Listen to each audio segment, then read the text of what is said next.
Donc aujourd'hui, on est plus de 260 à ce déjeuner économique.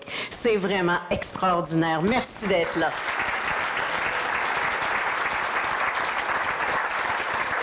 Permettez-moi de saluer nos dignitaires présents.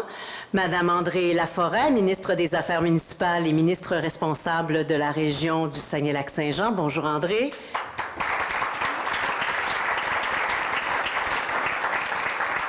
Gérald Savard, préfet de la MRC du Fjord du Saguenay. Bonjour Gérald. Je l'ai oublié souvent, mais ce matin, je ne l'oublierai pas. Bruno Tremblay, maire de Saint-Honoré. Lucien Gravel, maire de Saint-Ambroise. Germain Grenon, maire de Saint-David-de-Falardeau.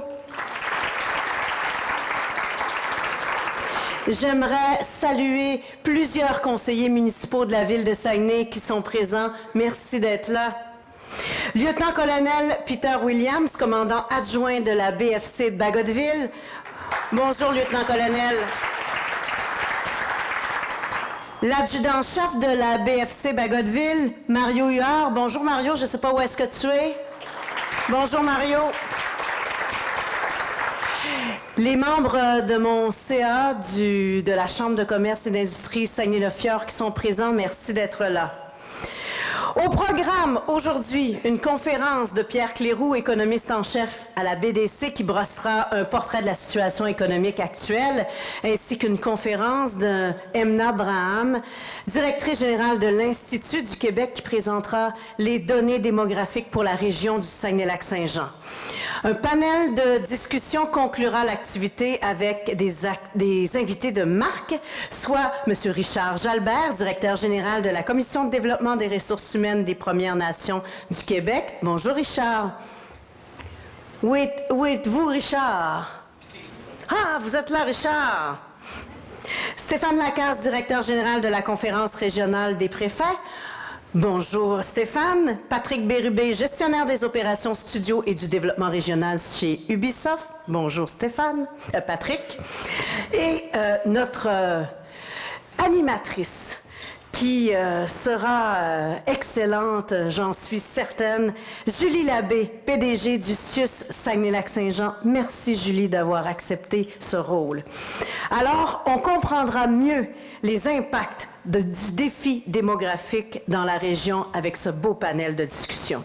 Et vous aurez sûrement plusieurs questions pour nos conférenciers et panélistes. Alors, il y a une période de questions qui sera réservée pour vous après le panel de discussion. Monsieur Cléroux et Madame Braham remonteront sur scène pour vous et nous utiliserons l'outil Slido. Donc, vous voyez le code QR, vous scannez le code QR avec votre appareil photo de votre cellulaire et vous pourrez poser votre question. Suivra une pause de 10 minutes pour laisser la place à Rio Tinto qui partagera la vision stratégique de l'entreprise dans la région du Saguenay-Lac-Saint-Jean. On fera une mise à jour sur les projets en cours ainsi que sur les perspectives d'avenir pour l'usine Vaudreuil. J'en profite pour remercier nos précieux partenaires de la série économique. Beaucoup de partenaires avec la Chambre de commerce et d'industrie Saguenay-le-Fjord. On est très fiers de ça parce que c'est important pour nous d'être inclusifs et de travailler avec toute la communauté économique.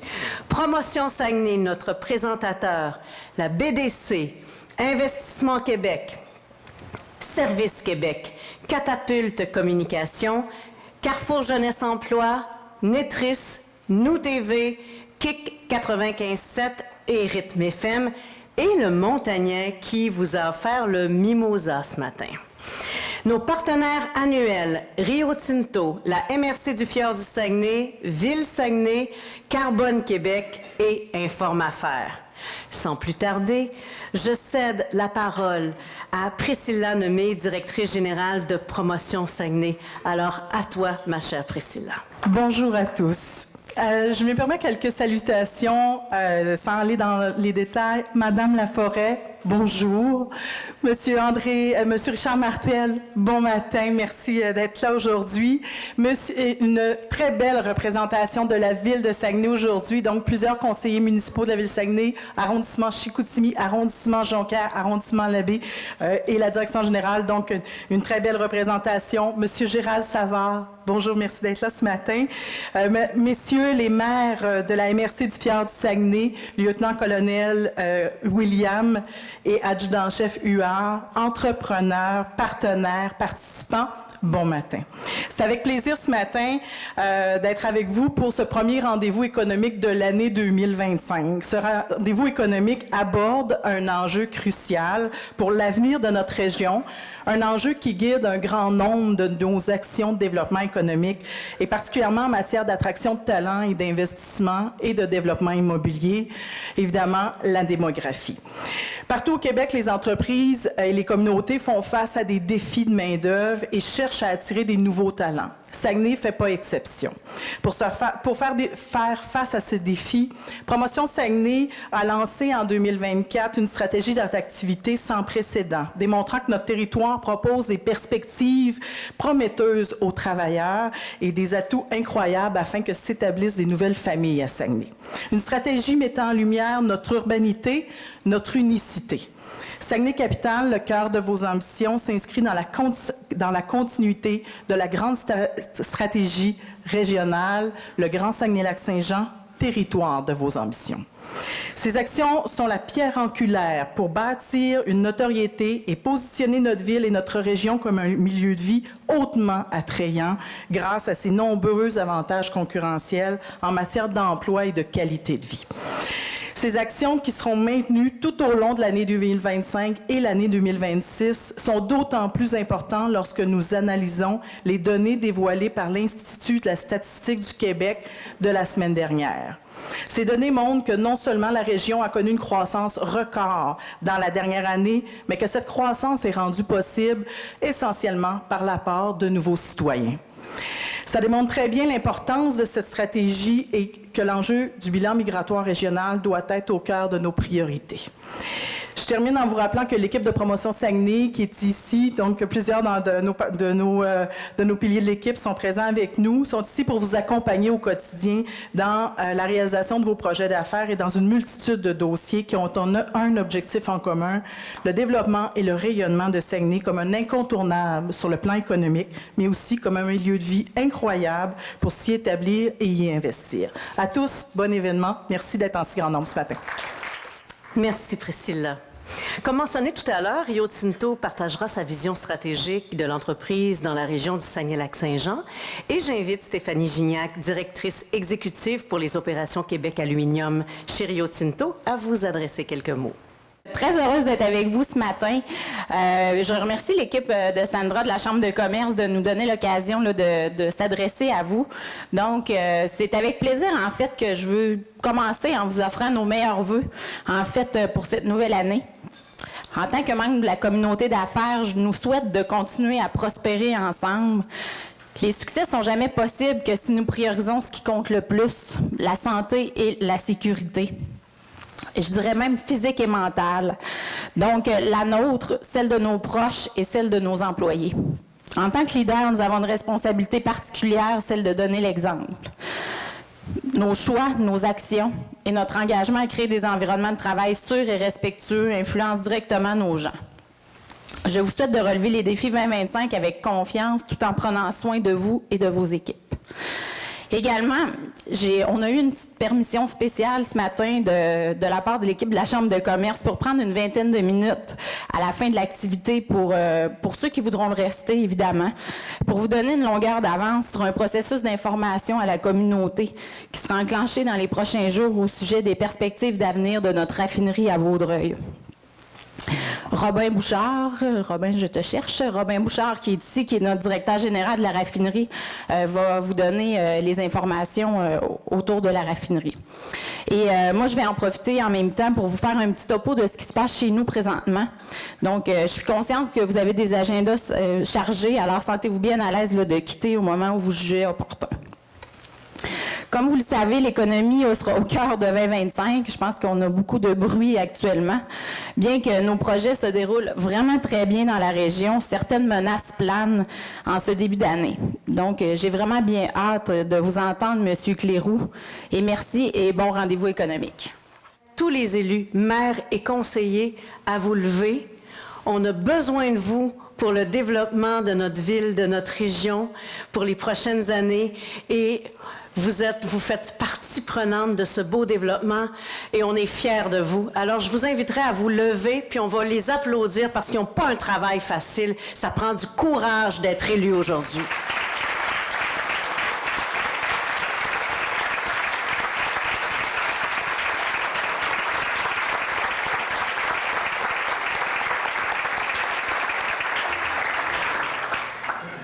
Sur ce, j'inviterai le préfet de la MRC du Fjord du Saguenay et maire de Bégin, Gérald Savard, à venir vous adresser quelques mots.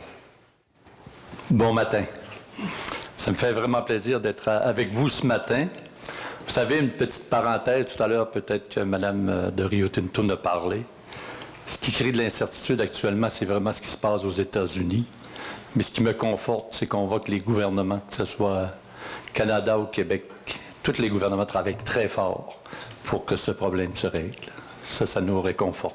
Madame la ministre, c'est avec enthousiasme que je prends la parole aujourd'hui pour ce deuxième rendez-vous présenté par la Chambre de commerce et d'industrie Saguenay-le-Fjord. Cet événement qui permet de rassembler les acteurs clés de notre région autour d'un enjeu qui nous touche tous, le défi démographique.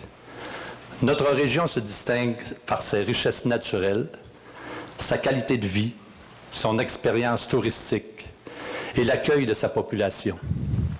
Comme plusieurs territoires, nous sommes confrontés à une réalité, celle d'attirer de nouveaux arrivants et d'adopter des stratégies pour leur rétention. C'est un défi ambitieux, mais je suis convaincu que réunis ici aujourd'hui, nous avons l'expertise, la créativité et la volonté d'y répondre.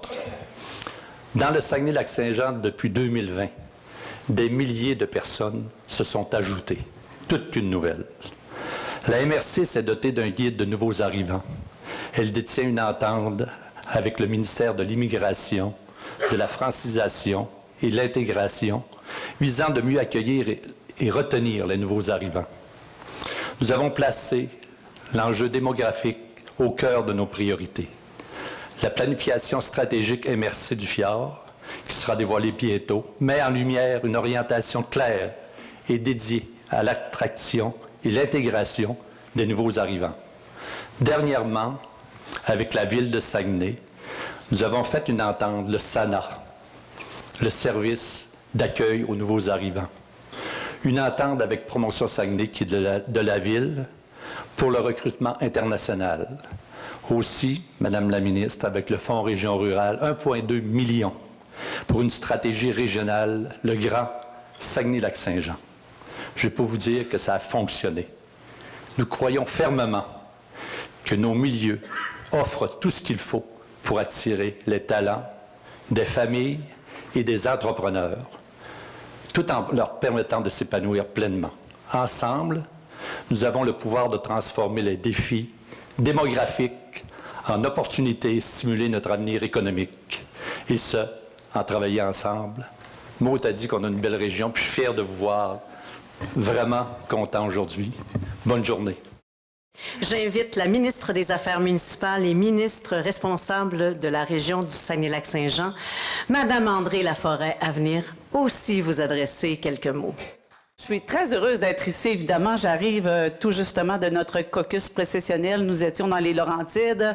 Alors, je suis arrivée hier soir. On est rempli d'idées. On est positif, notre gouvernement, évidemment. Il y a beaucoup d'inquiétudes, mais on se dit toujours à toutes les inquiétudes, il y a toutes les solutions.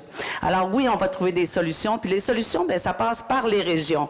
Alors, pourquoi? Les ressources naturelles, on les a ici. L'aluminium, on l'a ici. Nos PME.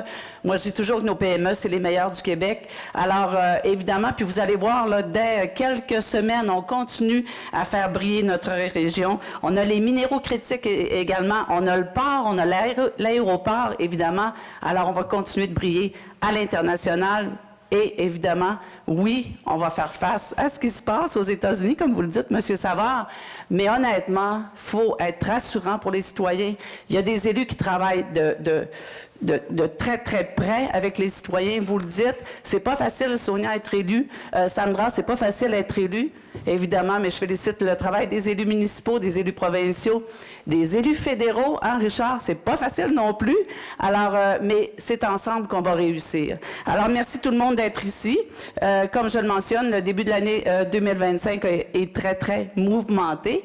Je suis quand même chanceuse parce que moi, je n'étais pas une politicienne. Je ne suis pas encore. J'ai toujours été très sensible, une femme d'affaires. Puis c'est important de continuer comme ça parce que, oui, la politique, c'est essentiel pour les changements. C'est important, la politique, pour faire briller les régions, briller les municipalités. Mais en même temps, il faut rester près des citoyens, près de notre clientèle, puis on va continuer de le faire. Donc, quand je suis arrivée en politique, j'ai eu la chance de vivre la pandémie, 2 ans. C'était quand même pas si pire. Puis là, on vit Trump. Alors, pour une fille qui n'était pas en politique, on va continuer de se serrer les coudes. Puis la solution, c'est quoi? Ben, c'est de continuer à travailler ensemble. Alors, je suis heureuse d'être ici parce que la Chambre de commerce, pour moi, c'est essentiel. Et une chance qu'on vous a. Promotion Saguenay, c'est essentiel aussi le travail que vous faites. Alors, on est déjà au travail.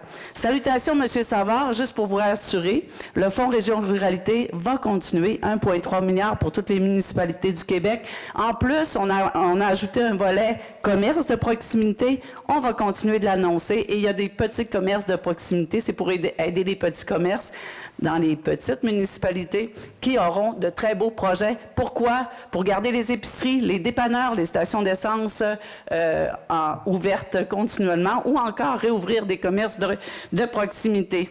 Alors, salutations aux maires, je crois, aux élus, les conseillers de la baie, de Jonquière, de Chicoutimi et tous les gens d'affaires qui sont ici. Monsieur William, Monsieur Huard, salutations. Jean-Pierre Lévesque, je ne sais pas si tu es... Jean-Pierre n'est pas ici. OK, Jean-Pierre, président de la Chambre de commerce, mais vous êtes là. Sandra et Marlène, alors merci. Julie Labbé. Hey, c'est le fun que tu sois ici, Julie, j'adore ça. C'est vraiment le côté humain qui est ici, puis la priorité, c'est la santé. Alors, Julie Simard, Priscilla, salutations à vous deux, et tous les autres que je ne peux saluer, mais considérez-vous salués. Alors, comme je vous dis, j'ai vraiment confiance en nos perspectives d'avenir sur le plan économique parce que si on pense aux investissements qu'on a eus dernièrement, oui, le gouvernement du Québec est maintenant en partenariat avec Rio Tinto. C'est une nouvelle manière de travailler avec cette multinationale. Puis, Rio Tinto, merci. Les cuves à AP60 sont annoncées. Le travail est déjà commencé. On parle de plus de 1000 travailleurs ici dans la région. Il y a également les beaux travaux, les gros travaux de la base des Forces armées canadiennes chez nous à Bagotville. C'est quelque chose, imaginez là. Et en plus, avec tout ce qui se passe avec nos voisins d'à côté, bien la défense, ce sera toujours une priorité. Alors merci pour votre présence.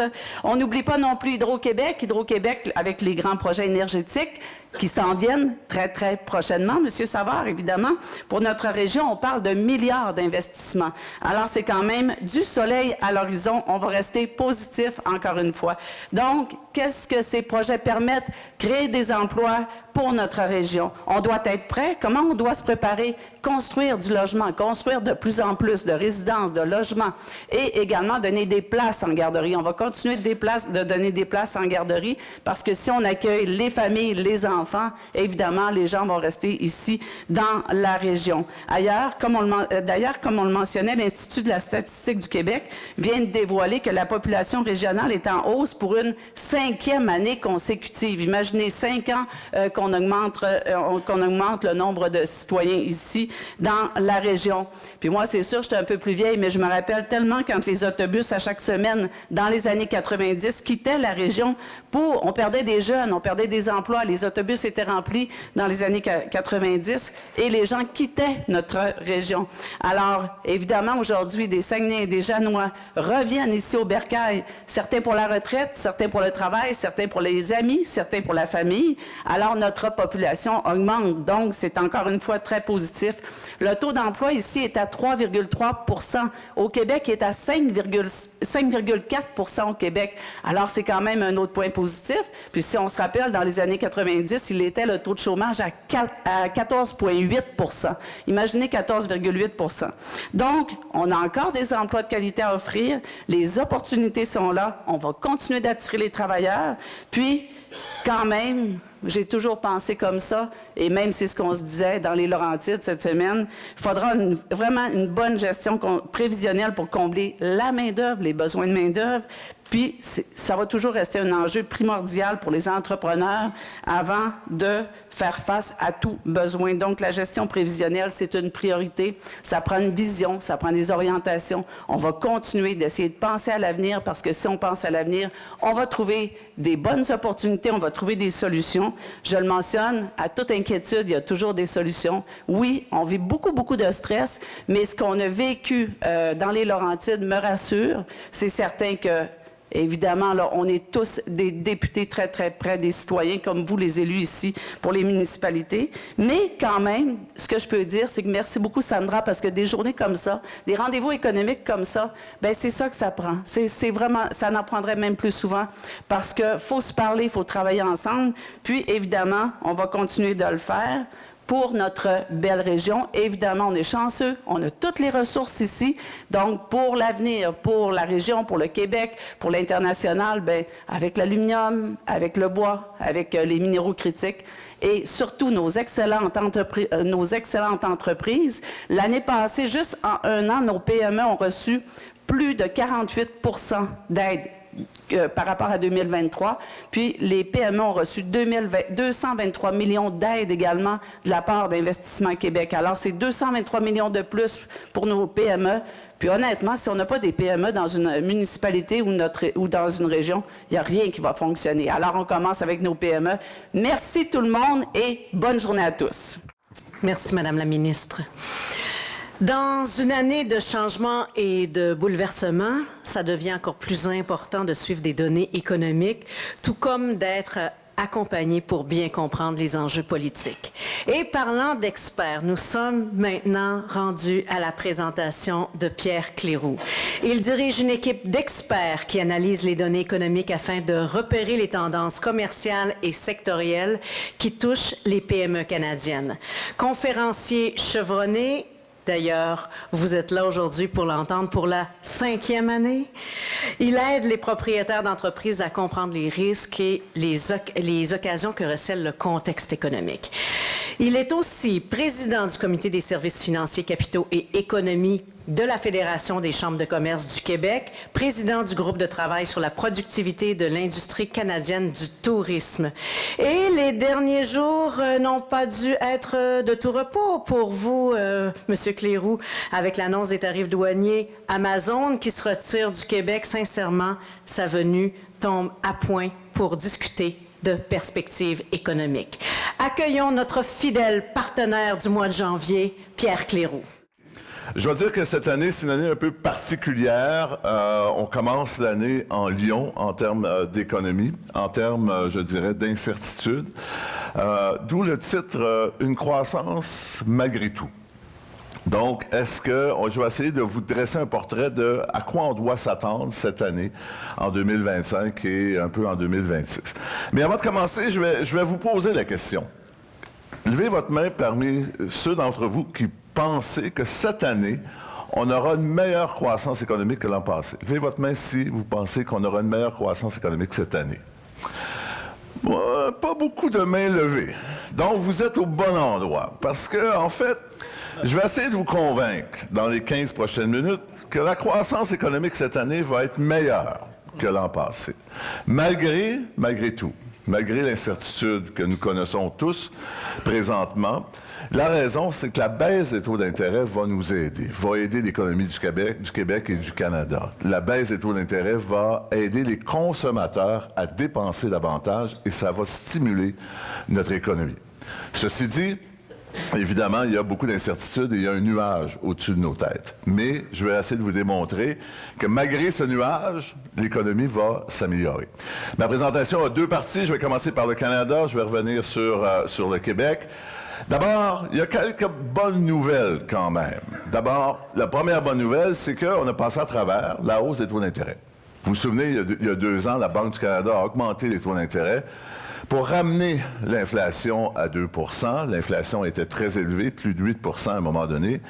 Et quand on augmente les taux d'intérêt, on prend un risque de créer une récession. C'est pas arrivé. On le voit sur le graphique, la croissance au Canada a vraiment ralenti, ce qui est tout à fait normal lorsqu'on augmente les taux d'intérêt. Les gens ont moins d'argent, ils doivent payer davantage à la fin du mois pour leur hypothèque, pour leur prêt auto, donc ils doivent faire des choix. Mais la bonne nouvelle, c'est qu'on n'a pas eu de récession, on a eu un ralentissement économique. Deuxième bonne nouvelle, c'est que l'inflation est maintenant sous contrôle. Les chiffres de cette semaine, l'inflation au Canada, c'est 1,8 %. C'est le plus bas taux depuis la pandémie. On est passé de 8,1 % d'inflation à 1,8 %. C'est une bonne nouvelle pour les consommateurs. Les prix sont beaucoup plus stables. C'est aussi une très bonne nouvelle pour les entreprises parce que c'est très difficile de gérer une entreprise lorsque les prix fluctuent constamment. Lorsque les prix, souvenez-vous, en 2021, 2022, la croissance des prix était énorme. On ne savait pas combien on était pour payer le mois suivant. Deuxième bonne nouvelle, l'inflation est maintenant sous contrôle. Non seulement l'inflation est à 1,8 %, mais ça fait déjà plusieurs mois maintenant qu'on est près de l'objectif de la Banque du Canada de 2 %. Ce qui nous amène à notre troisième bonne nouvelle, c'est que les taux d'intérêt ont baissé. Depuis les derniers 6 mois, la Banque du Canada a baissé son taux directeur de 5 % à 3,25 %. Donc, une baisse assez rapide qui reflète le contrôle de l'inflation. Et on s'attend, nos prévisions, c'est que la Banque du Canada va continuer de baisser les taux. Donc, on devrait avoir un taux directeur en 2025 aux alentours de 2,5 %, ce qui va stimuler encore la consommation, le marché de l'habitation. C'est la fin des bonnes nouvelles. Il y a aussi des nuages. Et il y a 2 nuages à l'horizon.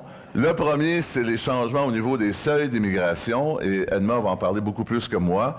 Mais comme économiste, lorsqu'on regarde l'ensemble de l'économie, c'est une préoccupation. Le gouvernement du Canada a annoncé qu'ils vont réduire le nombre de résidents non permanents, qui sont les étudiants étrangers, mais aussi les travailleurs étrangers, qui sont très importants pour l'ensemble de nos entreprises. Donc, ils vont réduire de 500 000 cette année et d'un autre 500 000 en 2026. Donc, on verra à la fin si ces objectifs-là se réalisent, mais ça va limiter la croissance économique. Donc, premier nuage à l'horizon.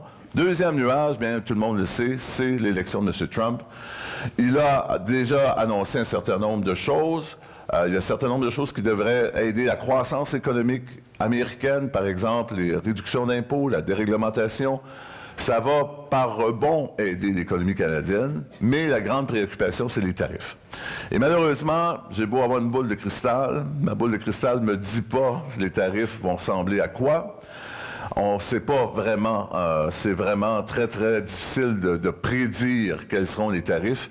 L'impact économique sur le Canada, sur le Québec, va dépendre du nombre de tarifs, aussi du montant des tarifs. Donc, 10 % de tarifs aura peu d'impact sur notre économie, 25 % de tarifs va avoir un impact. Combien de secteurs seront touchés va aussi avoir un impact. C'est clair que même en ne sachant pas, on sait que ça crée de l'incertitude. Donc, on voit déjà que les entreprises sont plus prudentes. Ça ralentit les investissements des entreprises et ça va limiter la croissance économique de cette année. Donc, à quoi on doit s'attendre dans les prochains mois? Premièrement, notre point de départ est un bon point de départ. Si on compare où est-ce que nous étions il y a 12 mois, on voit par exemple que l'inflation il y a 12 mois était de 2,9 %. Nous sommes à 1,8 %. Le taux directeur, il y a 12 mois, quand j'étais ici, il était à 5 %. Maintenant, il est à 3,25 %. L'économie du Québec a créé plus de 50 000 emplois depuis 1 an. L'économie de la région a créé 6 000 emplois depuis 1 an. Donc, nous sommes dans une meilleure position aujourd'hui qu'il y a 12 mois. On verra évidemment ce qui va arriver dans les prochains mois. Donc, à quoi on doit s'attendre? Première chose, la consommation a commencé déjà à s'améliorer au Canada. On le voit, le dernier chiffre que vous voyez sur l'écran, vous voyez un bond dans la consommation. C'est l'effet positif de la baisse des taux d'intérêt. Et on s'attend qu'en 2025, la consommation sera le moteur de la croissance. Pour le Canada, et j'en parlais tantôt pour le Québec, ça va être un peu la même chose. Non seulement, il y a des sondages de la Banque du Canada, le plus récent, qui indiquent que les Canadiens s'attendent à dépenser davantage cette année. Davantage en biens durables, donc qui sont l'ameublement, etc. Davantage en vacances, davantage en restauration et loisirs. Donc, après 2 ans de se serrer la ceinture parce que les taux d'intérêt ont monté, la baisse des taux d'intérêt va aider les consommateurs à dépenser davantage. Et ce qui nous rend optimistes, c'est que le revenu disponible des Canadiens augmente. Le revenu disponible, c'est l'ensemble des revenus des Canadiens, moins les impôts. Donc, c'est l'argent qu'on a pour dépenser. Et ça a continué d'augmenter. Le marché du travail est très bon. Et en plus, l'épargne au Canada est élevée. Les Canadiens ont 60 milliards de dollars dans leur compte en banque. Les Canadiens ont été très prudents depuis la pandémie. C'est des chiffres qui sont très élevés, beaucoup plus élevés qu'en 2019. Donc, les gens ont été prudents à cause de tout ce qui s'est passé. Mais là, on sent plus de confiance et on devrait voir une partie de cette épargne-là dépensée cette année qui va aider l'économie. Un autre secteur qui bénéficie de la baisse des taux d'intérêt, c'est le marché de l'habitation, qui a commencé déjà à se relever et qui devrait être un marché très sensible aux taux d'intérêt. Donc, à mesure que les taux d'intérêt vont baisser, on va voir plus de dynamisme dans le marché de l'habitation qui va aider l'économie. Évidemment, l'incertitude fait en sorte que les investissements des entreprises n'augmentent pas comme ça devrait être le cas. Quand les taux d'intérêt baissent, habituellement, les investissements des entreprises augmentent. On ne le voit pas présentement et on ne s'attend pas en 2025 qu'il y aura une hausse. Les entreprises demeurent prudentes et on ne peut pas reprocher compte tenu de l'incertitude qu'il y a présentement. Deuxième cause de cette incertitude, c'est aussi beaucoup d'incertitude sur nos exportations. Nos exportations ont très bien performé au cours des dernières années. Cependant, cette année, ça fera partie de l'incertitude reliée aux tarifs. Donc, une partie positive qui vient de la baisse des taux d'intérêt, une partie d'incertitude. Mais il faut se rappeler que la consommation, c'est 60% de l'économie du Canada et du Québec. Les exportations, c'est 20%. Donc, le moteur de la croissance cette année va venir de la consommation du marché de l'habitation. Notre prévision pour le Canada, c'est 1,5% de croissance, meilleure croissance que l'an passé. Beaucoup, c'est dû à la baisse des taux d'intérêt. Vous vous souvenez, quand on a augmenté les taux d'intérêt, l'économie a ralenti. Mais l'inverse est aussi vrai. En baissant les taux d'intérêt, on stimule plusieurs parties de l'économie. Tout ce qui est relié à la consommation, commerce de détail, les loisirs, la restauration, les services de restauration, etc., ça va s'améliorer au cours des prochaines années. Donc, une meilleure croissance, mais une croissance encore modérée. Le potentiel de croissance pour l'économie du Canada, c'est 2%. On va être encore en bas du potentiel, dû notamment à cause de l'incertitude créée par l'élection de M. Trump. Quand on va lever cette incertitude-là, l'économie devrait aller plus rapidement. Pour le Québec maintenant, l'histoire du Québec est un peu semblable parce qu'on a vécu aussi, évidemment, l'augmentation des taux d'intérêt. En fait, en 2023, l'économie du Québec a beaucoup ralenti. On a eu des trimestres même négatifs. On n'a pas eu de récession, mais on a eu des trimestres qui ont été en bas de zéro. La bonne nouvelle, c'est que l'économie s'est beaucoup relevée en 2024. La croissance a repris de l'élan à mesure que les taux d'intérêt ont baissé. On l'a vu, la raison, c'est le commerce de détail. La consommation au Québec s'est beaucoup relevée depuis 6 mois. Donc, la baisse des taux d'intérêt a contribué à augmenter la consommation, ce qui a fait en sorte que l'économie du Québec s'est relevée en 2024. On est optimiste parce que le marché de l'habitation, par exemple, les mises en chantier ont été plus forts en 2024 qu'en 2023. Donc, déjà, même si les taux d'intérêt ont à peine baissé, on voit que les mises en chantier ont augmenté. Pas aussi élevé qu'en 2022, mais ça a quand même été plus fort qu'en 2023. Et à quoi on doit s'attendre dans les prochains mois? Bien, un peu comme le Canada, la baisse des taux d'intérêt va aider l'économie du Québec.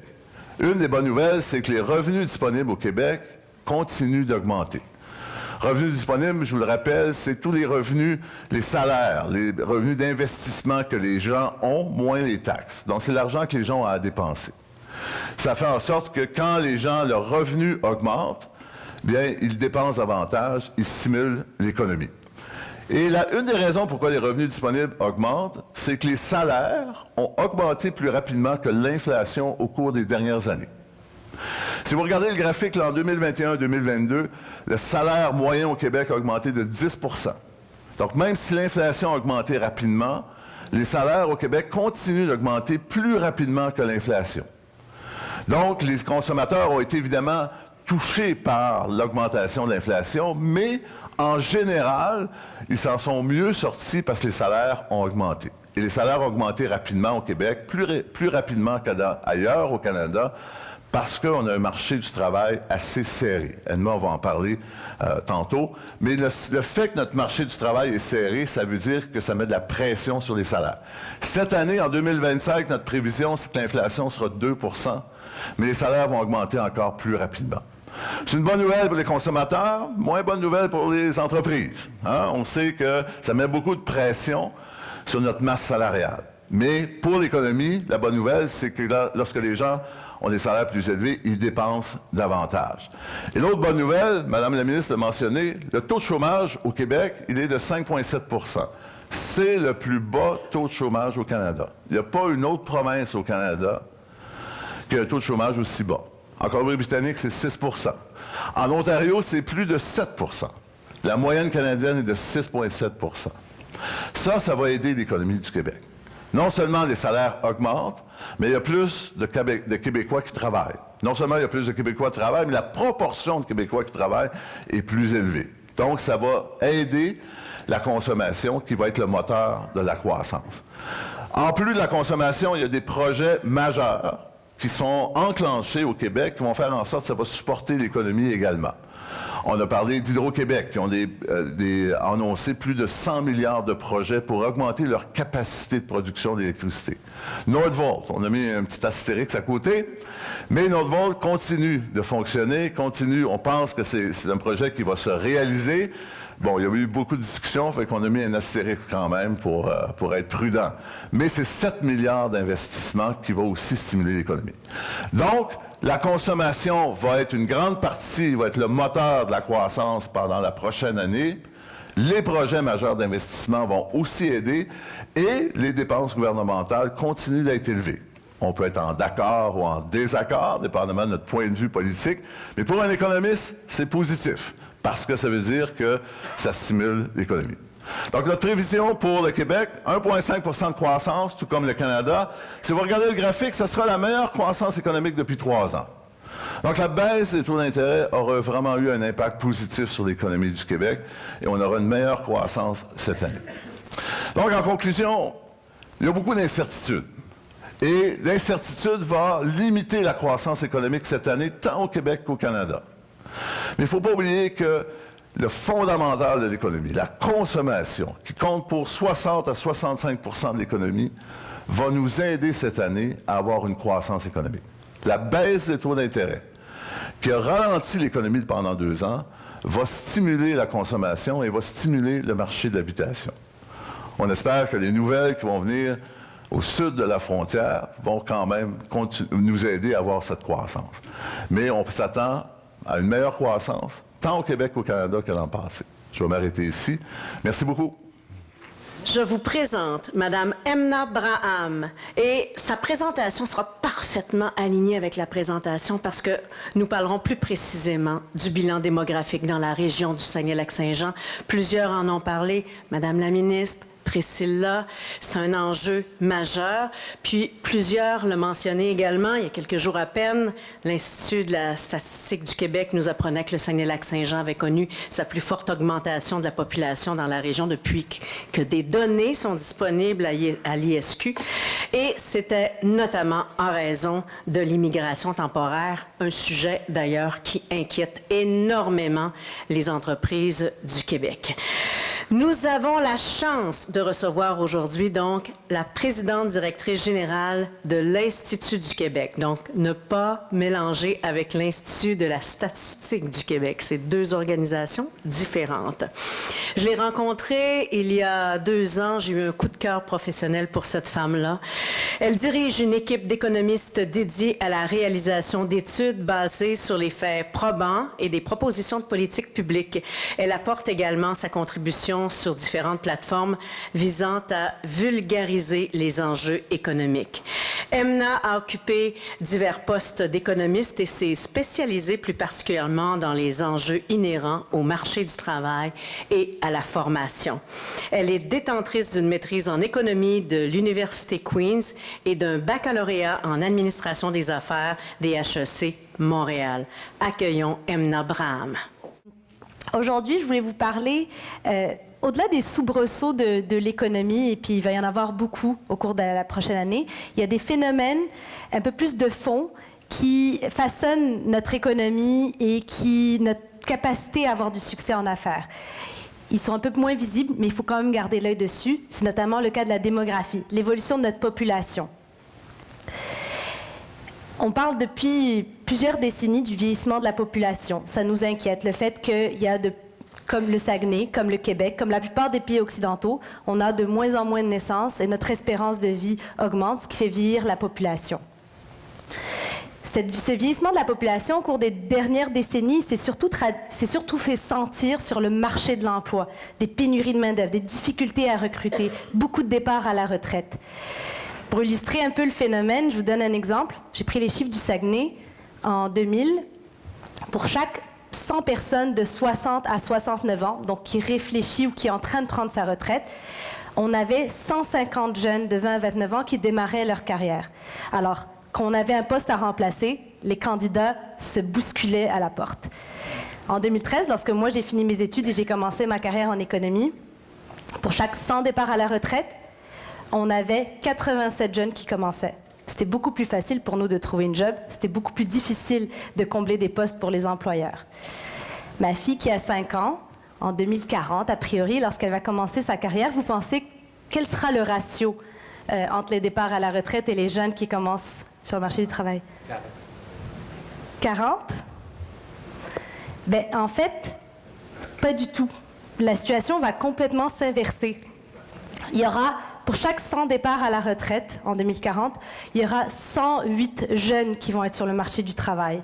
En fait, ce qu'on voit, c'est que ce crunch des départs à la retraite de la cohorte des baby-boomers, qui était particulièrement populeuse, ça se termine en 2030. Et donc, on voit que les départs à la retraite et les nouveaux jeunes s'équilibrent à partir de cette date-là. On ne revient jamais à une situation comme dans les années 90 où justement les candidats se bousculent. Mais on rééquilibre les choses. Le vieillissement de la population, au cours des 20 prochaines années, il va surtout se faire sentir ailleurs. Il va se faire sentir avec le passage de la cohorte des baby-boomers et des générations qui le suivent à des âges plus avancés, 70 ans, 80 ans. Et ça pose d'autres problèmes, d'autres enjeux, d'autres choses qu'il faut considérer. C'est pas tant le crunch des départs à la retraite qu'on va sentir que les besoins en santé. Le changement de la composition de la population et donc de notre clientèle, des services qu'on veut leur fournir, des biens qu'on veut leur offrir, et également des questionnements quant aux finances publiques pour financer l'ensemble de ces services. La transition démographique, c'est une des principales explications pourquoi on a connu au cours des dernières années des pénuries de main-d'œuvre, des difficultés à recruter, mais ce n'est pas la seule. On a également eu une pandémie avec un arrêt de l'économie et une reprise complètement fulgurante qui a fait augmenter l'appétit des employeurs pour le recrutement. On a aussi le fait que les Québécois ont été très nombreux à carrément changer de carrière pendant la pandémie et à délaisser des emplois, notamment dans les services, pour se replacer ailleurs. Et tout ça a fait qu'on a vraiment eu une certaine frénésie sur le marché du travail. Surtout en 2021-2022, le taux de chômage arrive à des taux records.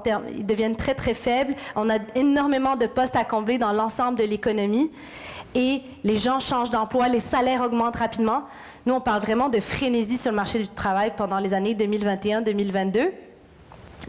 Mais cette frénésie, elle est complètement retombée en 2023, en 2024. On le voit pour le Saguenay, par exemple, il y avait au-dessus de 6 000 postes à combler, donc des postes pour lesquels les employeurs cherchaient des candidats et qui n'en trouvaient pas. Ça a diminué de moitié en fin 2024. Un autre indicateur qu'on aime regarder, c'est le ratio entre le nombre de chômeurs, donc vraiment des travailleurs qui sont disponibles pour travailler, qui cherchent un emploi, et les postes à combler. Et lorsque ça descend en dessous de 1, donc la petite ligne pointillée, c'est inquiétant. Ça veut dire que même s'il y avait une adéquation parfaite entre les candidats et les offres d'emploi, il manquerait de monde. La situation, on est descendu en dessous de 1 en 2022. On est en train de remonter. Il y a davantage de candidats pour travailler et il y a moins d'offres d'emploi également, ce qui fait qu'au Saguenay, on est autour de 1,3. Alors pourquoi? Qu'est-ce qui explique ce relâchement du marché du travail après 2 années de pénurie, de tension sur le marché du travail? Bien, 2 grosses pistes d'explication. D'abord, la vigueur économique qui a été en demi-teinte, disons, au cours des dernières années. Pierre en a parlé tout à l'heure, mais en 2023, la hausse des taux d'intérêt a ralenti l'économie. C'était ce qui était souhaité. Mais ça réduit aussi l'appétit des employeurs pour le recrutement.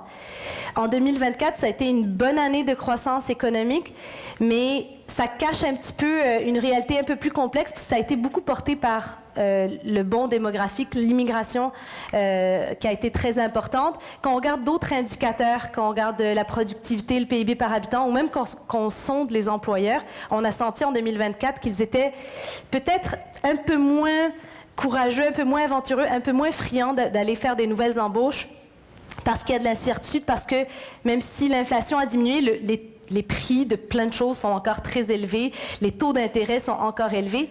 Et donc, tout ça a vraiment réduit l'appétit pour le recrutement. L'autre piste d'explication, c'est l'immigration. On en a beaucoup parlé au cours de la dernière année.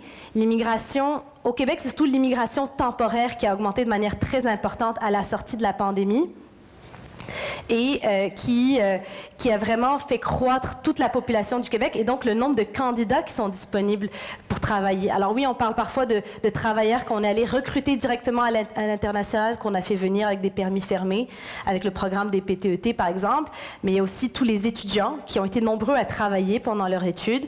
On parle des demandeurs d'asile qui peuvent dans bien des cas avoir des autorisations de travailler.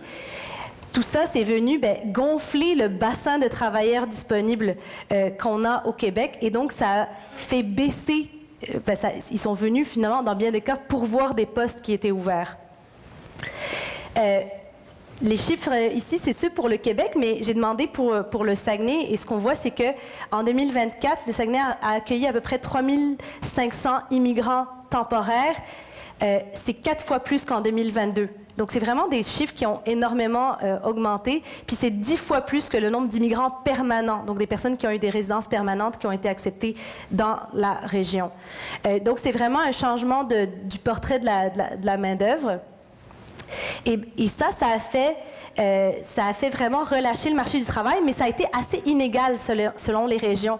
Quand on regarde la grande région de Montréal, on voit que la situation a complètement changé par rapport aux enjeux de pénurie qu'on connaissait à la sortie de la pandémie. Aujourd'hui, on compte quasiment 4 chômeurs pour chaque poste à combler dans la grande région de Montréal, alors que dans d'autres régions, on est plus proche du 1 pour 1. C'est le cas du Saguenay-Lac-Saint-Jean.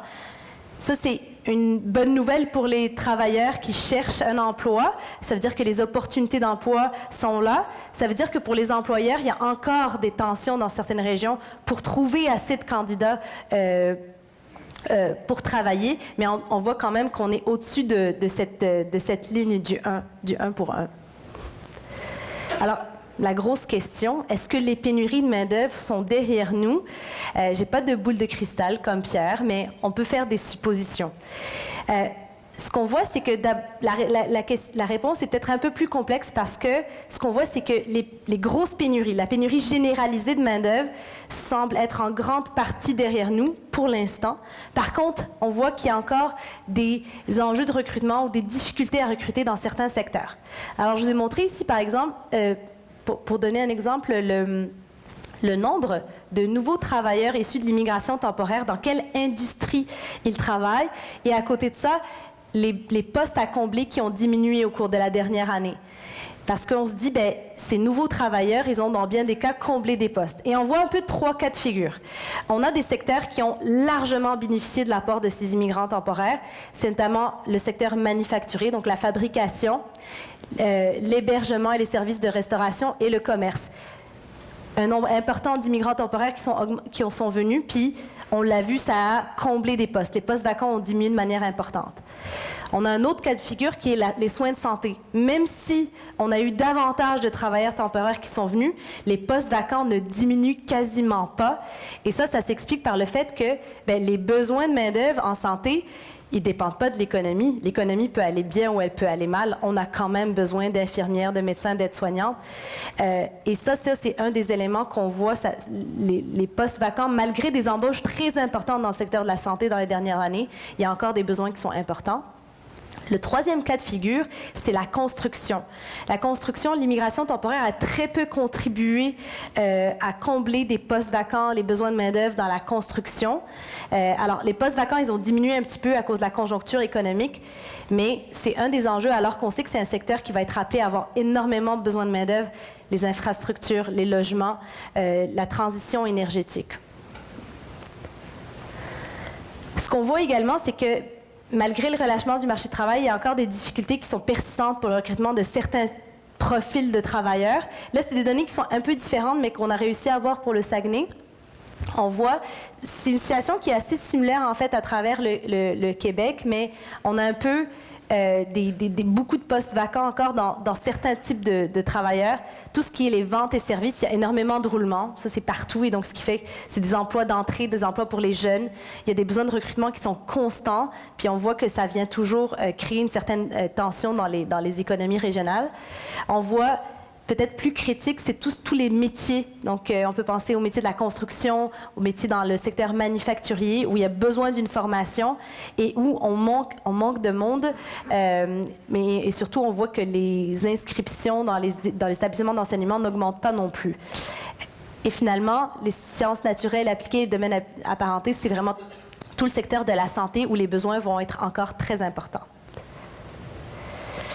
Alors, le marché du travail, il a beau être relâché, donc une bonne nouvelle pour les employeurs, une bonne nouvelle aussi pour les travailleurs qui, bien qu'ils aient un peu moins le bon bout du bâton qu'à la sortie de la pandémie, gardent quand même, on le voit avec la hausse des salaires dont Pierre parlait, gardent quand même un certain pouvoir dans le marché du travail.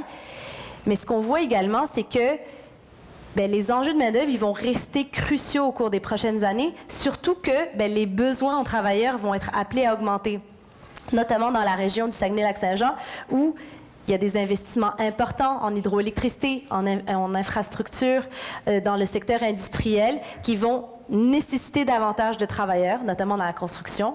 Il va y avoir un effet multiplicateur aussi de tous ces investissements parce que ils vont avoir besoin de services connexes, ils vont avoir besoin de restauration, de soins de santé, de comptables, etc. Et donc, il continuera à avoir cette forte concurrence entre les entreprises pour attirer des talents. Alors, pour relever ce défi, c'est sûr que c'est nécessaire de travailler sur plusieurs fronts. Il faut d'une part s'assurer qu'il y ait davantage de travailleurs, de travailleuses qualifiées, mais il faut aussi s'assurer d'utiliser de la manière la plus optimale les talents qui sont disponibles. Et je voulais donc justement partager avec vous quelques leviers d'action qui vont être discutés par la suite aujourd'hui lors de la conférence et lors du panel. Donc, augmenter le nombre de travailleurs. C'est certain que pour augmenter le nombre de travailleurs, on peut regarder chez nous, au Québec, et on peut regarder à l'international.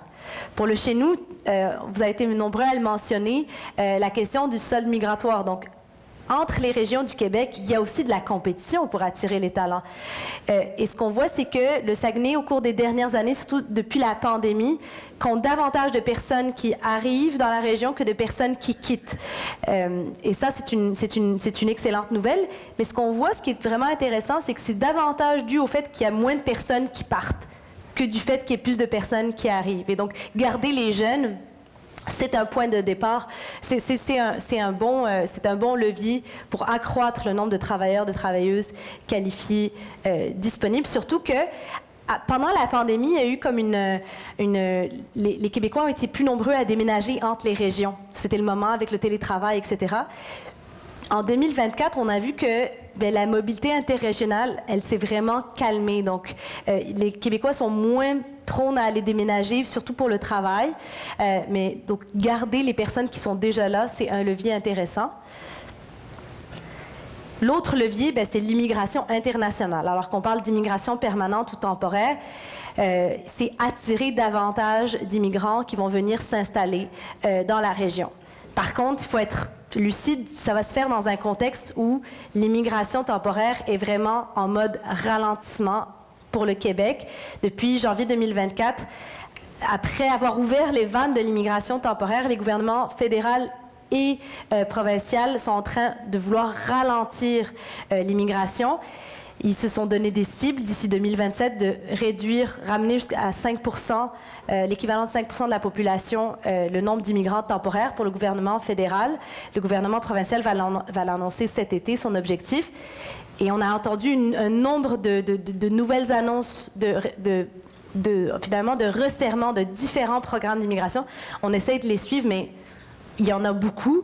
Mais ce qui est certain, c'est qu'il y a une volonté de réduire l'accès à l'immigration temporaire. Donc, on parle des travailleurs temporaires principalement. Le programme des PTET, c'est celui qui a connu le plus d'annonces, en tout cas au cours de la dernière année.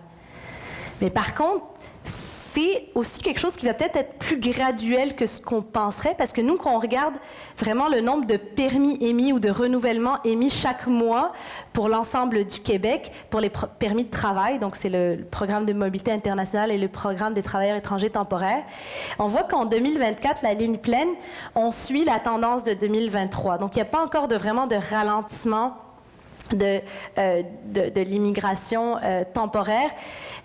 Ça commence à s'infléchir un petit peu à la fin de l'année, mais ce que ça veut dire, c'est qu'il va y avoir peut-être un ralentissement un peu plus progressif de l'immigration temporaire que ce qu'on imaginait au tout début. L'autre levier d'action, c'est augmenter la productivité. Alors, la productivité, je vous l'avoue, même pour les économistes, c'est un concept pas obscur, mais un petit peu mystérieux, un petit peu magique. C'est très difficile de savoir exactement qu'est-ce qui fait augmenter la productivité dans une économie, ou en tout cas, c'est difficile de le faire, mais la recette, on peut la décortiquer comme suit. Augmenter la productivité, c'est s'assurer de produire plus de richesses, pas nécessairement plus de choses, mais produire plus de richesses pour le même nombre d'heures travaillées. Alors, ça va dépendre de ce qu'on fabrique, de ce qu'on fait et de comment on le fait. Ce qu'on fabrique, ça va dépendre des secteurs d'activité qui sont dans notre région, dans notre économie. C'est pour ça qu'à l'échelle québécoise, on voit toute cette volonté, ces efforts pour attirer des filières de pointe, ça va venir faire augmenter la productivité de la province dans son ensemble. Et toute la question de la consolidation des grandes entreprises, ça investit plus, c'est souvent plus productif. Comment est-ce qu'on peut s'assurer que les PME grandissent, que les toutes petites entreprises deviennent des PME, que les PME deviennent des petites entreprises deviennent des moyennes entreprises? Ça, c'est un des gros leviers d'action. Et on sait qu'on a davantage de PME au Québec qu'ailleurs au Canada ou qu'aux États-Unis.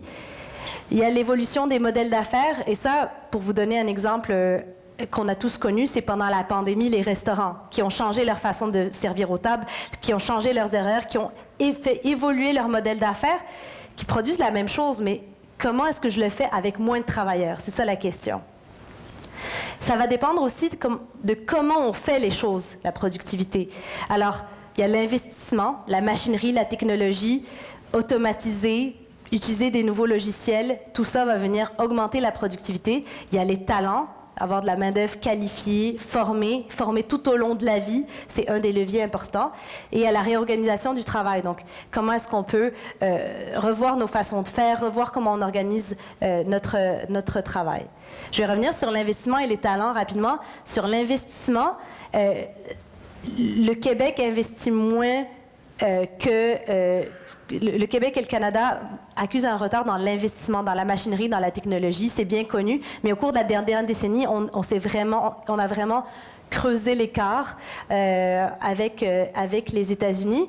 Il n'y a rien de différent dans l'eau que boivent les entrepreneurs américains. On le sait, ils ont davantage de grosses entreprises, davantage d'industries à très forte capitalisation. Tout ça fait que leur investissement est plus élevé.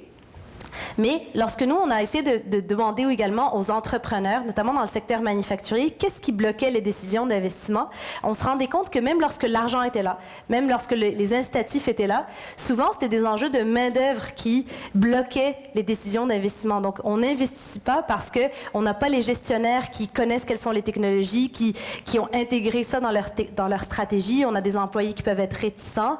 Et donc, la formation, les talents, le fait d'avoir une main-d'œuvre qualifiée, c'est peut-être pas quelque chose d'étranger à l'investissement. Ça peut peut-être même être une bougie d'allumage pour accélérer l'investissement dans nos entreprises. Et quand on parle de formation, bien, de quoi on parle? On parle beaucoup de... J'ai pris l'exemple du secteur manufacturier parce que c'est ça qu'on a étudié, mais c'est beaucoup développer les compétences des gestionnaires, savoir quelles sont les technologies qui existent, qu'est-ce qu'elles peuvent faire pour moi pour que je les intègre dans ma stratégie. C'est rehausser les compétences dans tout ce qui est la maintenance de la machinerie, mais parce que les interactions entre l'homme et la machine sont plus serrées que jamais et on aura moins besoin d'opérateurs et davantage de maintenance et de personnes qui vont connaître les technologies.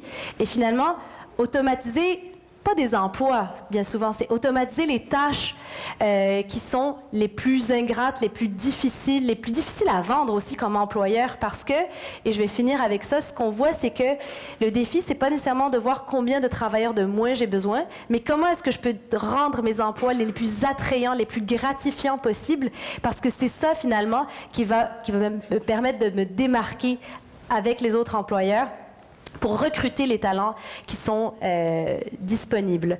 Parce qu'au final, c'est ce qu'on voit, le défi des prochaines décennies, c'est pas tant une pénurie de main-d'œuvre, mais c'est vraiment comment être le plus attrayant possible pour tirer son épingle du jeu, finalement, dans un contexte où la rareté de main-d'œuvre va rester encore bien présente.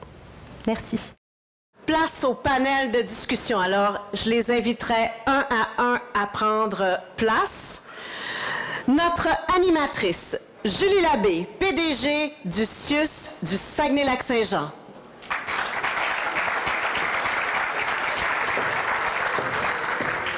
Stéphane Lacasse, directeur général de la Conférence des préfets.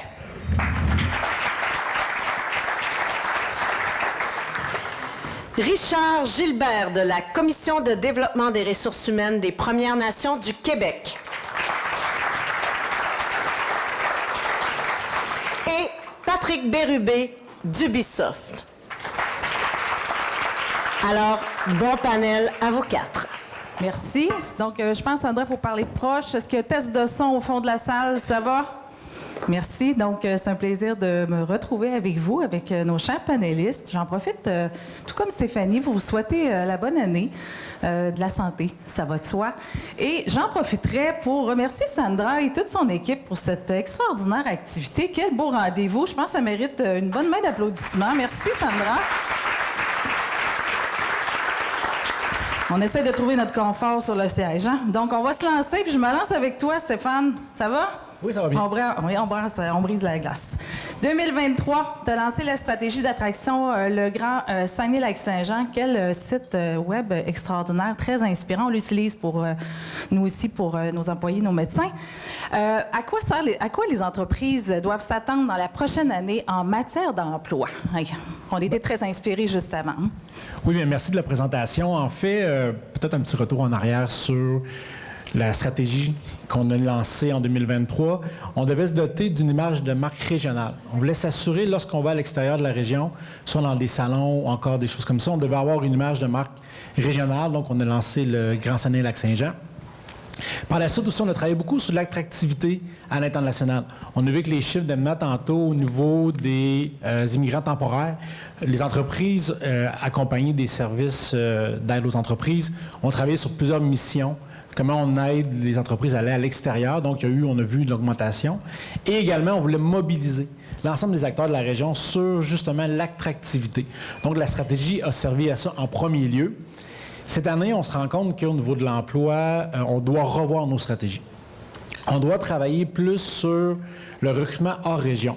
On voyait tantôt les taux de chômage dans la région de Montréal, à Laval, en Mauricie. Il y a des opportunités.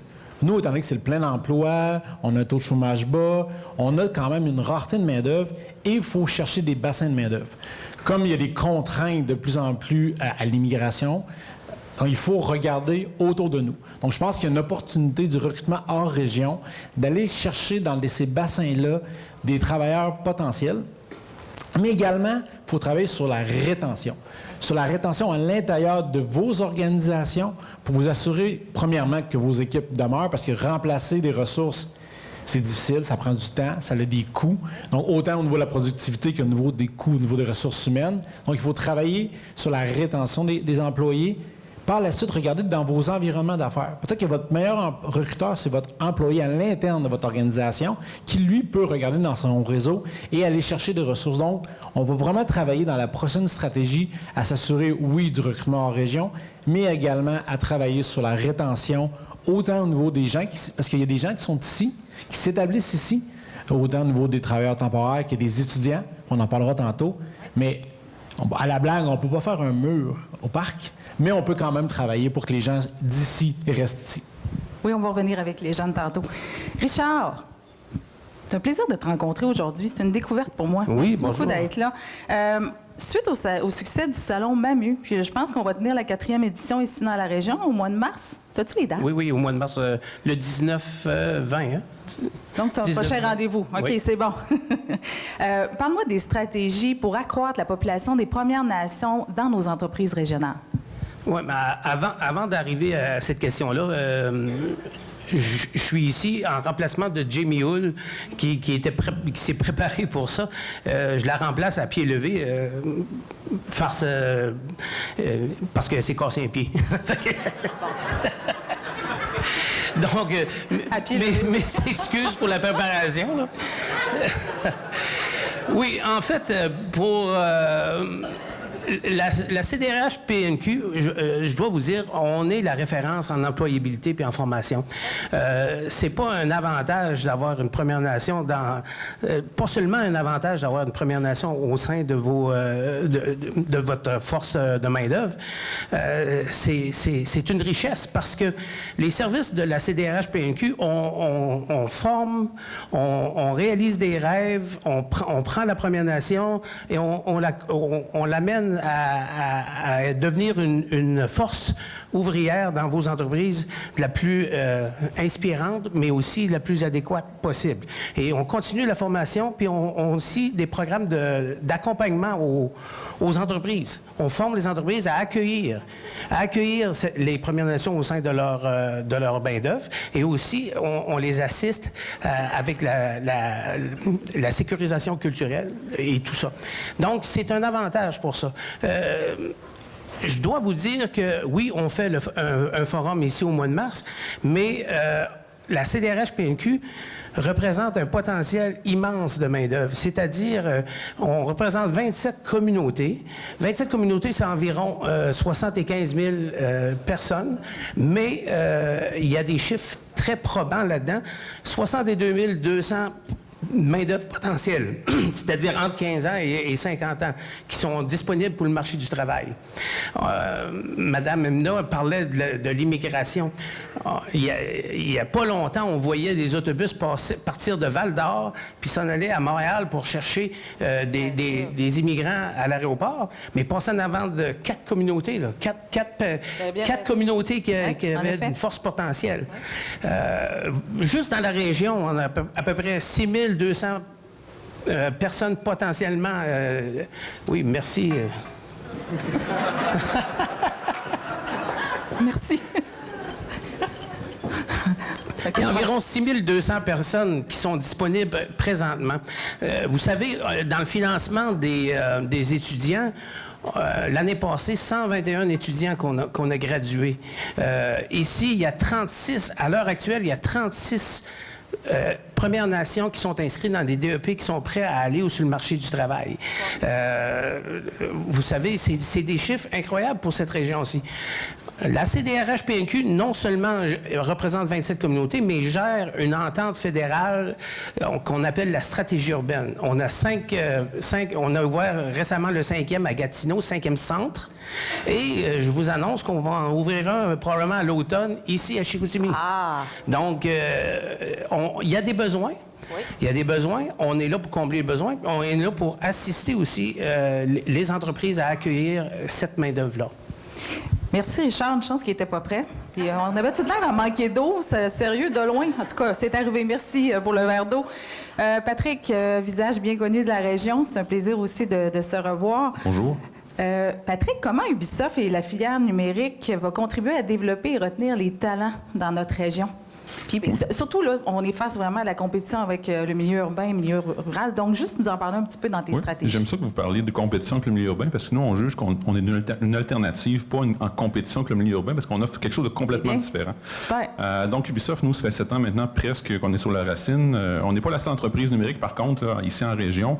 On a formé une alliance avec le soutien de promotion Saguenay qui s'appelle Nova Numérique pour adresser justement ces situations-là, parce qu'on veut évidemment qu'il y ait une effervescence qui se développe ici.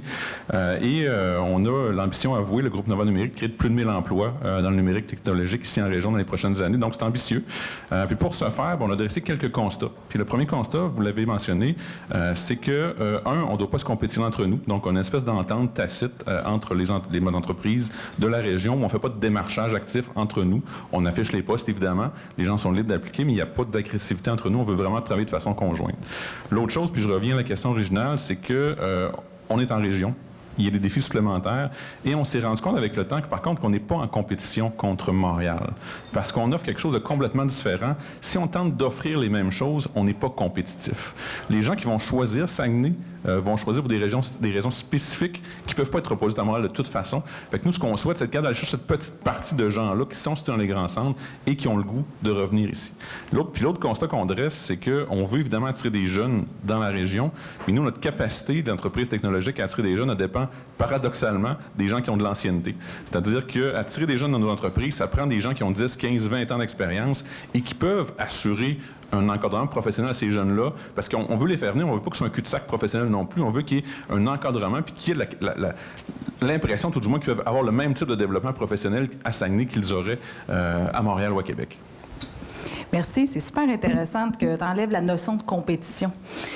Stéphane, je reviens à toi. J'ai vu la photo de ton petit bonhomme tout à l'heure. Moi, il y a 20 ans, mon jeune. Fait qu'on va parler des jeunes. Il est à l'Université du Québec à Chicoutimi. Qu'est-ce qu'on fait pour s'assurer que nos jeunes demeurent dans la région, là? Ces futurs diplômés, en tout cas ceux à venir, peut-être dans la salle, vous avez cette préoccupation-là pour vos jeunes. Bon, je regardais un peu les statistiques de la région. On a 4 collèges. On est chanceux dans la région d'avoir 4 cégeps, près de 6500 étudiants à l'UQAC.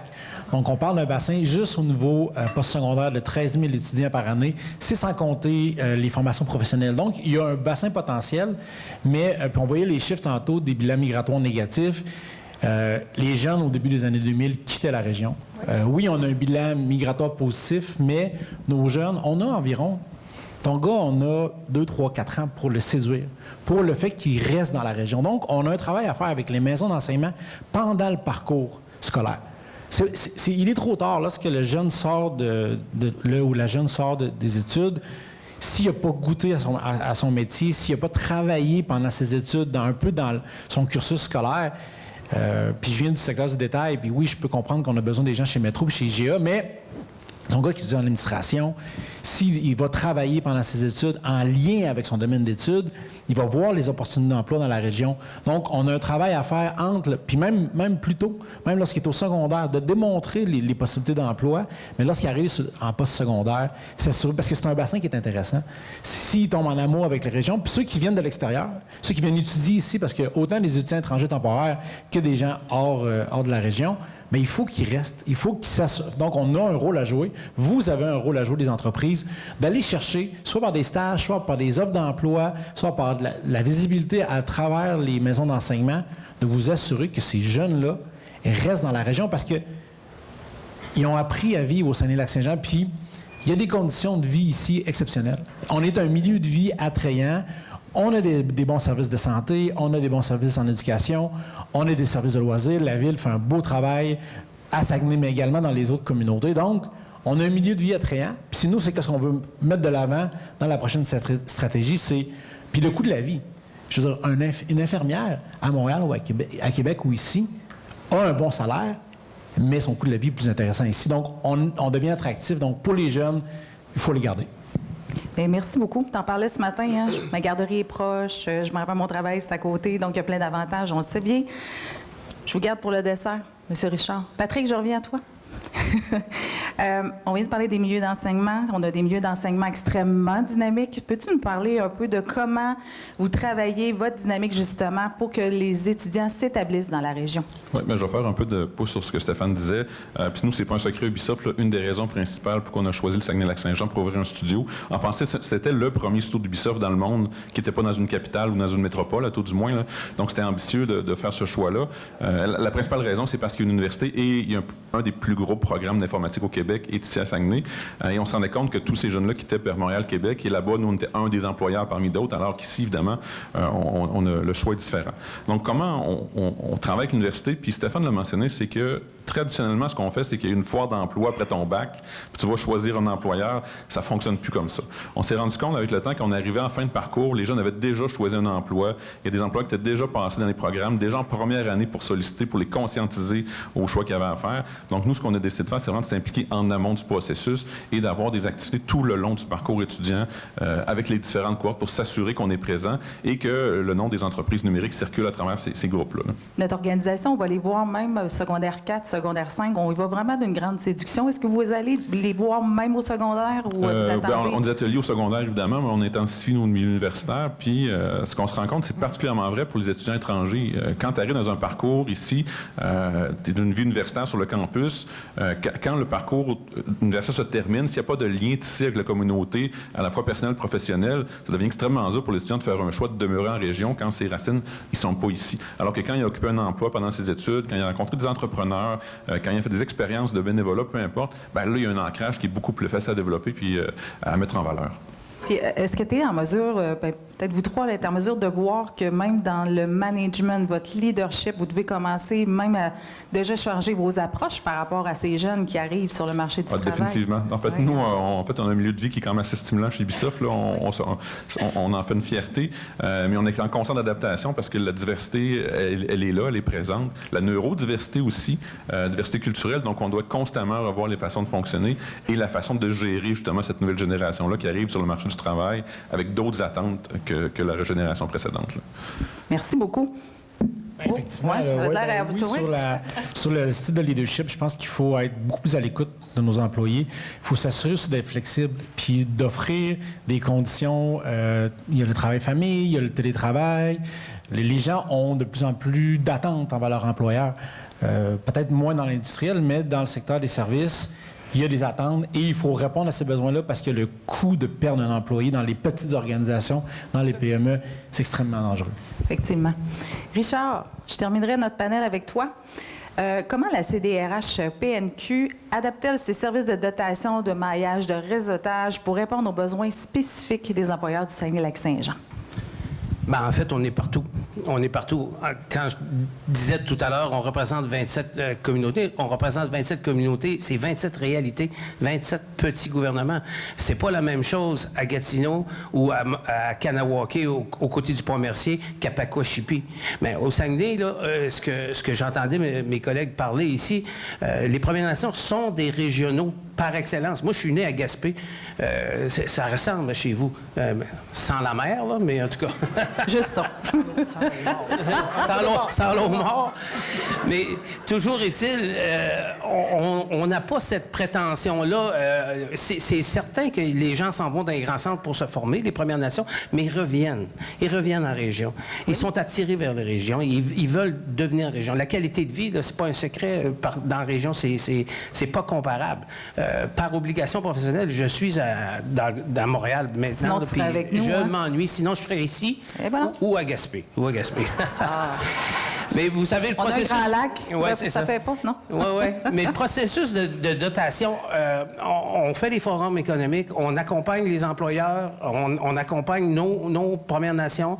On a la chance aussi de travailler, sans trahir mon âge, là, comme avant, là, les centres d'emploi travaillaient à l'inverse, trouvaient le client et l'amenaient. C'est ce qui se passait avant. On a encore cette chance-là, nous, de réaliser les rêves des Premières Nations. Qu'est-ce que tu veux faire? Tu veux devenir entrepreneur?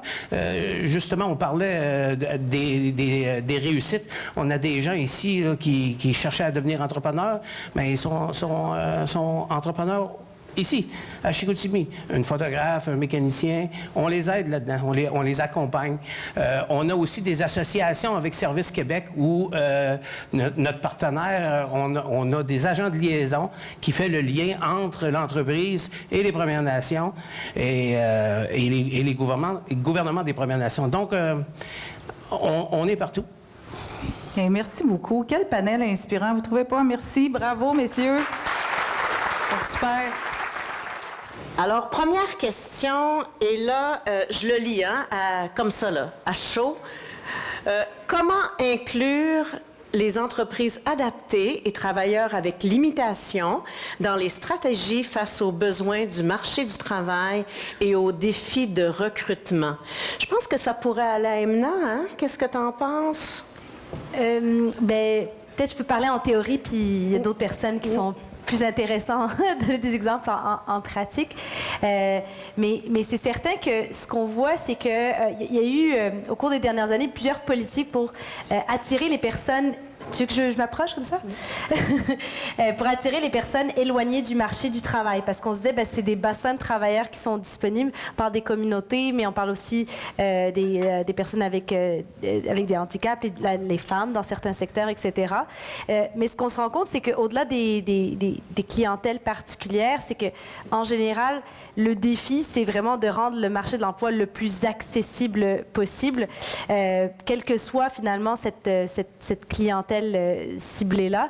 Puis ça passe par différents mécanismes. Peut-être que vous avez des exemples sur le terrain. Oui, bien. En fait, ce qui est important, puis c'est que oui, l'entreprise peut s'adapter, mais il faut que le milieu d'accueil soit adapté aussi. La plupart des bâtiments sont adaptés pour les personnes à mobilité réduite, mais c'est pas toutes les villes ou tous les commerces ou les appartements. En fait, un exemple, on a 2 ou 3 employés qui habitent Montréal, qui aimeraient venir vivre à Saguenay, mais parce qu'ils ne trouvent pas d'appartement adapté ici en région, ils ne peuvent pas le faire parce qu'historiquement, on n'a pas pris ce virage-là. Donc, oui, il faut que l'entreprise s'adapte, mais il faut que les milieux autour soient en mesure de supporter aussi ces personnes-là. Et les employeurs également. Puis, un autre chapeau qui est celui de présidente du Conseil régional des partenaires du marché du travail avec mes amis de Service Québec. Et c'est une des priorités, donc, de s'attaquer à cette façon de faire-là, donc inciter les employeurs à mieux accueillir les personnes ayant des limitations plus éloignées du marché du travail. Une autre question, quelles sont les tendances sectorielles émergentes pour 2025? Ah, je pense que ça va être Pierre. Hein? Bien, en fait, les secteurs qui ont la plus forte croissance demeurent les secteurs technologiques. Donc, tout ce qui est services technologiques, là, ça fait déjà une dizaine d'années où est-ce que la croissance est 5 % par année, beaucoup plus élevée que tous les autres secteurs. Et on s'attend que ça va continuer parce qu'on utilise comme consommateur de plus en plus de technologies, mais aussi les entreprises ont des grands besoins de services technologiques.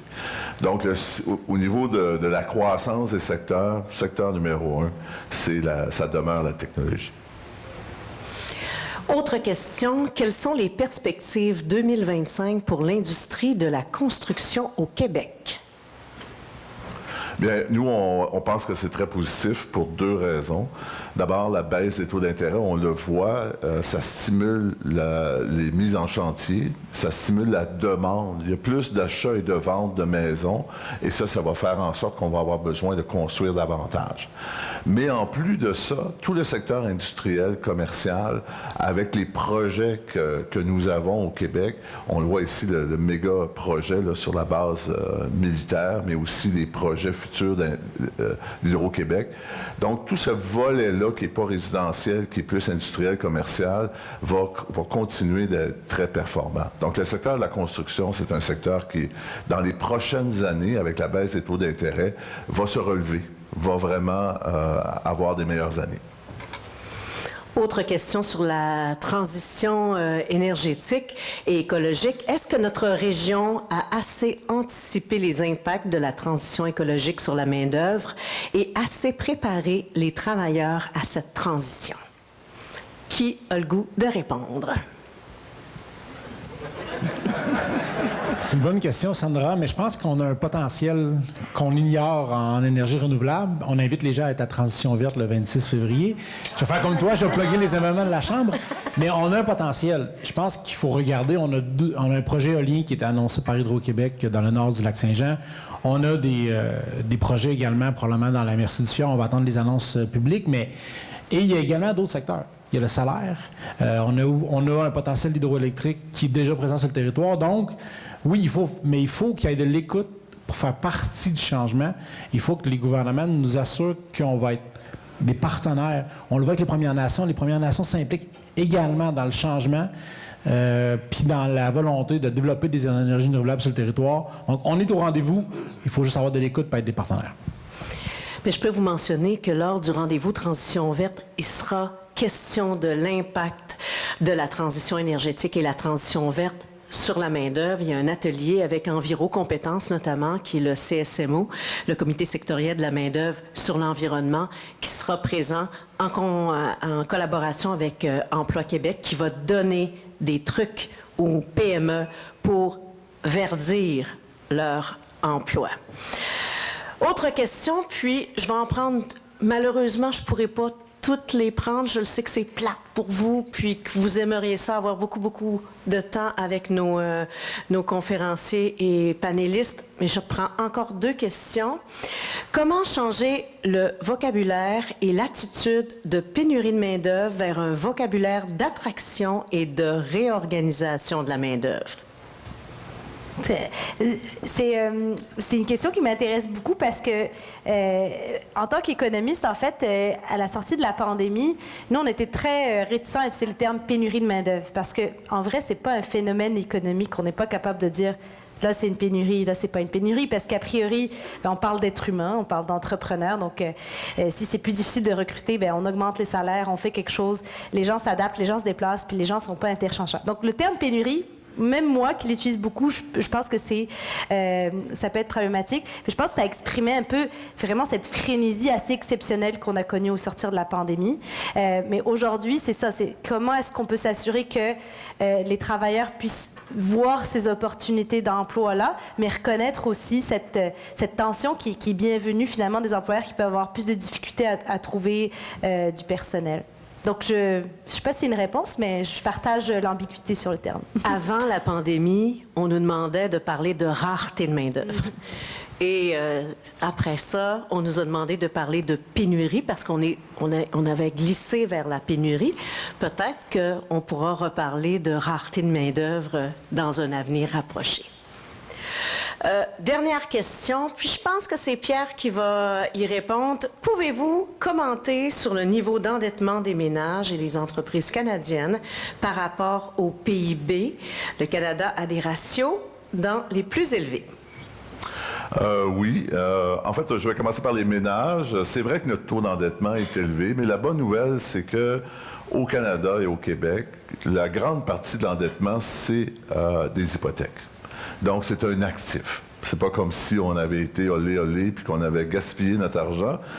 Oui, on a des taux d'endettement élevés, mais c'est parce que le prix des maisons a beaucoup augmenté. Donc, la grande partie de l'endettement, c'est un actif. C'est pour ça que ça inquiète plus ou moins les économistes, parce qu'il y a une bonne raison à l'endettement.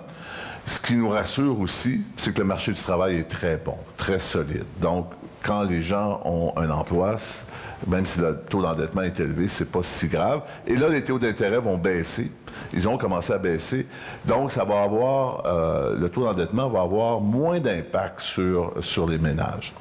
Au niveau des entreprises, bien, on est dans une bonne situation. Les entreprises canadiennes, en général, les PME, le niveau d'endettement n'est pas si élevé et moins élevé que dans la plupart des pays développés. Donc, on est dans une bonne position. Ceci dit, la hausse des taux d'intérêt a fait mal. A fait mal surtout aux plus petites qui ont des petits prêts à taux variables. Donc, quand les taux d'intérêt ont augmenté rapidement, ces taux-là ont augmenté très rapidement. Pas tellement que leur taux d'endettement était très élevé, mais parce que si tu as un prêt de 100 000 à taux variable, il y a des entreprises qui payent 14-15 % de taux d'intérêt. Donc, c'est très élevé, ça fait mal. Encore une fois, avec la baisse des taux d'intérêt, ça va vraiment aider les plus petites entreprises. Au niveau des entreprises, notre taux d'endettement, en fait, est très raisonnable et ça nous met dans une bonne position pour absorber les chocs qu'on pourrait avoir dans les prochains mois. Permettez-moi de vous parler brièvement de nos prochains événements. Donc, le rendez-vous Transition verte, c'est le temps de s'inscrire. Ça revient pour la 2e édition. Nous aurons la chance de recevoir Jérôme Duprat comme conférencier principal. Jérôme Duprat, c'est un expert en environnement. C'est aussi le gars des cow-boys fringants pour ceux qui veulent le replacer. Nous attendons 400 personnes. J'espère que vous serez présents.